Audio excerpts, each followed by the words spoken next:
شروع کرتا ہوں اللہ کے نام سے جو بڑا مہربان نہایت رحم والا ہے۔ حضرت جنید بغدادی رحمۃ اللہ کا نام کون نہیں جانتا۔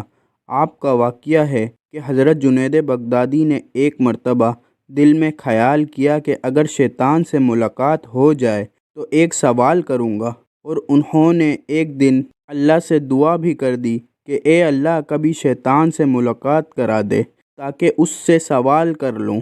ایک دن نماز پڑھ کر مسجد کے باہر نکلے تو ایک بوڑھا آدمی جھک کر سلام کرنے لگا۔ حضرت جنید رحمۃ اللہ نے اس کو دیکھ کر کہا کہ کون ہو تم؟ کہنے لگا کہ میں وہی ہوں جس سے ملنے کی آپ کو آرزو اور تمنا تھی۔ حضرت سمجھ گئے کہ یہ اصل میں شیطان ہے۔ شیطان نے کہا کہ آپ مجھ سے کیوں ملنا چاہتے تھے؟ حضرت جنید رحمۃ اللہ نے کہا کہ میرے ذہن میں تیرے متعلق ایک سوال ہے۔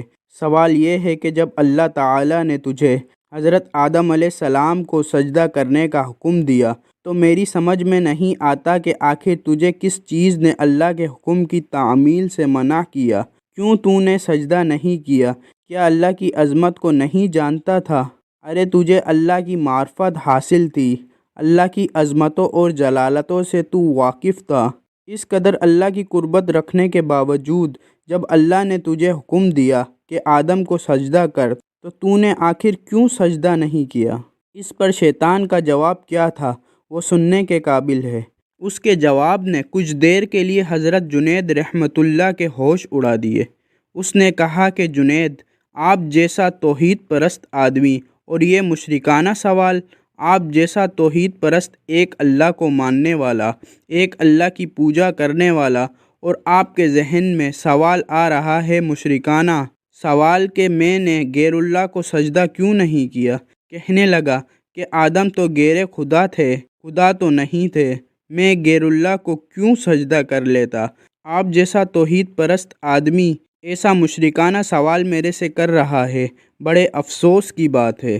حضرت جنید رحمۃ اللہ کہتے ہیں کہ جب اس نے یہ بات میرے سے کہی تو مجھے لگا کہ ہاں یہ تو ٹھیک کہہ رہا ہے، اور پھر تھوڑی دیر کے لیے مجھے ایسا معلوم ہوا کہ میرا ایمان سلب ہو رہا ہے، اس لیے میں سناٹے میں پڑ گیا، ہوش و حواس باقی نہ رہے۔ میں سوچنے لگا کہ اس کو کیا جواب دے سکتا ہوں، اس لیے کہ جب وہ کہہ رہا ہے کہ تم ایک اللہ کو ماننے والے ہو، پوچھتے ہو کہ آدم کو سجدہ کیوں نہیں کیا؟ حضرت جنید کہتے ہیں کہ میرے ذہن میں جواب نہیں آیا، فوراً اللہ کی طرف سے الہام ہوا اور مجھ سے کہا گیا کہ اس سے یہ پوچھو کہ حکم دینے والا کون تھا؟ حکم دینے والا جب خود ہی کہہ رہا ہے کہ فلاں چیز کو سجدہ کرو تو توحید اسی کا نام ہے کہ اس کی بات کو مان لیا جائے۔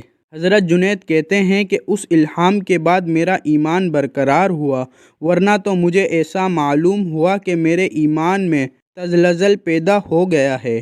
بھائیوں، یہ ہے شیطان کی مکاری اور عیاری۔ نہ ولیوں کو چھوڑا، نہ غوث و کتب ابدال کو چھوڑا، نہ انبیاء کرام علیہ الصلاۃ والسلام کو چھوڑا۔ غور کرو کہ شیطان باتوں کو اور چیزوں کو کس طرح مزین کرتا ہے اور گمراہ کرنے کی کوشش کرتا ہے۔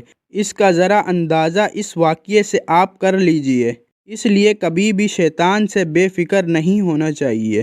شیطان کی عیاری اور مکاری سے بسا اوقات انسان بے ایمان بھی ہو جاتا ہے، لیکن اسے خبر نہیں رہتی کہ میں بے ایمان ہو گیا ہوں۔